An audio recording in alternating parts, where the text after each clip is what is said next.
Bonjour, aujourd'hui nous recevons Christelle Terroigne qui est thérapeute énergétique. Alors aujourd'hui on va traiter d'un sujet qui est justement le corps énergétique. Est-ce que tu peux expliquer qu'est-ce que le corps énergétique?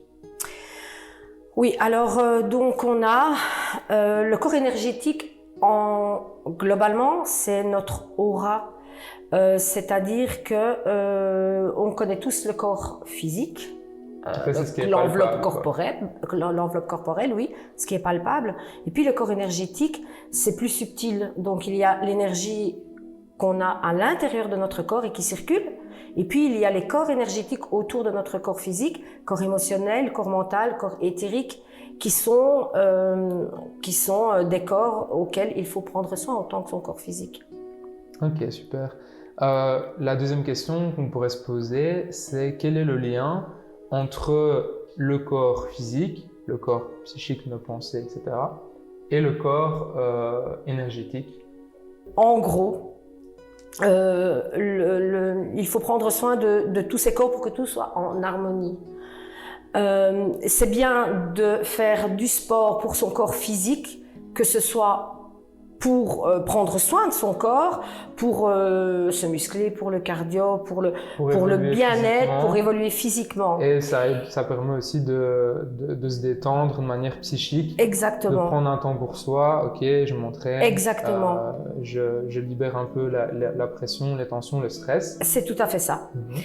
Et en sens inverse, en fait, il est très bon aussi après de se détendre le corps entier, parce que en fait, ce que les gens ne pensent pas toujours, c'est que notre cerveau donne des informations à notre corps pour faire ses efforts physiques.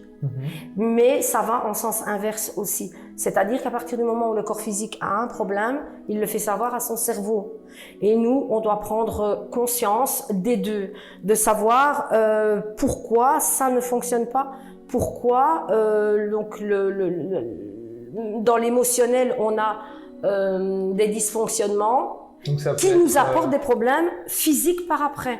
Donc ça peut être, en fait, ce que tu souhaites partager, c'est vraiment que le corps physique, donc le corps envoie des informations au cerveau, à notre psychique, à nos pensées, et nos pensées envoient des informations aussi à notre corps. Donc un dysfonctionnement peut très bien venir, je veux dire, du corps physique, ou alors de l'émotionnel, donc des pensées. Tout à fait. En fait, lorsqu'on vit dans un état de stress quotidien, lorsqu'on a des problèmes, ils peuvent être de gros problèmes, comme des problèmes relationnels, des problèmes de boulot, qu'ils soient importants, qu'ils soient futiles, en fait. Le problème, si on n'arrive pas à rendre l'énergie de notre corps plus fluide, si on n'arrive pas à prendre les informations et les gérer comme il se doit, on peut très bien avoir des problèmes physiques. On a dans notre cerveau à peu près 60 000 pensées qui traversent le cerveau sur une journée. Ces pensées dans certains cas, ne font que passer, et puis des pensées sont récurrentes. Et à partir du moment où on vit dans un état de stress et de pensées négatives, automatiquement, on donne des informations négatives à notre corps physique. Problème de digestion. Voilà. Troubles articulaires. Des problèmes d'organes, des problèmes musculaires, des problèmes, voilà. Simplement à cause de cette négativité qu'on voit. Alors, le but de l'énergie, eh bien, l'énergie, elle est physique, et l'énergie, elle est émotionnelle et psychologique, psychique. Et donc, le corps énergétique, c'est un peu la manière dont le corps énergétique va se sentir, c'est justement par rapport au corps physique et psychique, c'est ça. Donc c'est vraiment, le corps émotionnel, c'est quelque chose qui est à part, mais qui est relié aux deux. Si le corps physique ne va pas bien, ou si les pensées sont négatives, le corps émotionnel va, quel terme on pourrait utiliser, va être moins performant, moins... va être bloqué. En fait, quelque part, on a des blocages dans notre corps, on a des blocages dans nos idées, dans nos pensées. L'un ne va pas sans l'autre. On parlait du corps énergétique, donc de l'aura dans laquelle se trouve le corps émotionnel, mental, et ça c'est ce qui occupe toujours nos pensées, surtout qu'elles soient bonnes ou mauvaises, mais le corps physique et l'entretien du corps physique ne va pas sans un bon entretien du corps mental et émotionnel. Ok. Et comment, par tes soins, tu arrives à justement débloquer et rendre fluide cette interaction entre le corps émotionnel, physique et mental? Alors là, on va partir sur des soins appropriés, différents pour chaque personne par rapport à leurs problématiques. Problématiques que je dois, moi, essayer de trouver parfois en parlant avec quelqu'un, et puis aussi lors des soins, pouvoir m'apercevoir d'un problème d'une personne. Alors, comment je peux aider les gens à ça? Eh bien, alors il y a, sur un plan plus subtil, les soins énergétiques. Alors là, c'est une espèce de canalisation qui est faite entre moi et la personne, entre ce que je peux recevoir moi comme énergie de la personne et essayer de transmuter les énergies négatives présentes dans la personne et de les transmuter en ondes positives. Dans ces soins, je m'occupe donc de l'émotionnel. Donc, comment, grâce à des soins énergétiques, on peut résoudre des problèmes de type physique ou psychique et même peut-être relationnel, des problèmes qu'on retrouve dans la vie de tous les jours, donc dans notre environnement en fait? Alors, dans les soins, il y a différentes sortes de pratiques. Dans le soin énergétique, où là on essaye, là on se centre sur les chakras du corps. C'est-à-dire que notre corps possède des chakras. Chaque chakra est une roue d'énergie qui se situe à différents points de notre corps, et il est bon d'aller remettre l'énergie, que la fluidité se remette partout. Comme une horloge. Et de rééquilibrer, exactement. Et de rééquilibrer le corps par rapport à ces chakras. Pour ça, je fais des soins où je transmute les énergies négatives en énergie positive, et on essaye de remettre les chakras en ordre.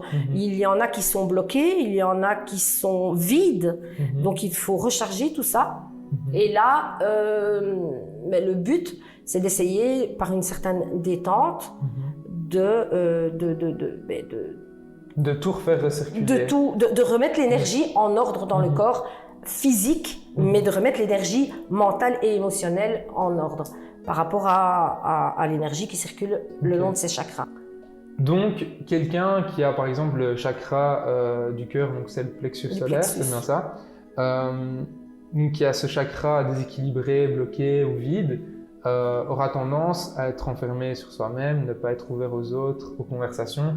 Donc, obligatoirement, ça a des impacts sur la vie de tous les jours, que ce soit d'un point de vue relationnel, au travail, peu importe. Donc, c'est vraiment sur ça que tu vas travailler. Et après, tu avais aussi parlé de massage, donc plus physique là. Alors oui, pour terminer sur les chakras, à savoir, on en a 7 principaux, donc ça sera 7 chakras à traiter. Ça, c'est important de le savoir aussi, que dans le chakra de la gorge, on a aussi ce problème chakra bloqué, problème de communication. Voilà, donc le problème au niveau de la tête ou coronal, problème de comprendre, de compréhension. Il faut, ça c'est sur le plan plus subtil, c'est sur les soins qui créent donc par mes soins, essayer de recréer une bonne énergie tout le long des chakras, pour nous rendre, nous, du coup, plus ouverts, plus équilibrés mentalement et psychiquement. Je propose un massage comme le shiatsu. Le shiatsu donc, fait partie des pratiques alternatives de la médecine chinoise, où là, on s'intéresse aux organes liés, les organes qui sont en dysfonctionnement et qui provoquent des émotions, qui provoquent des mal-être, qui provoquent un mal, qu'il soit physique ou psychique. Et lors de ce massage, on se sert des méridiens qui traversent le corps.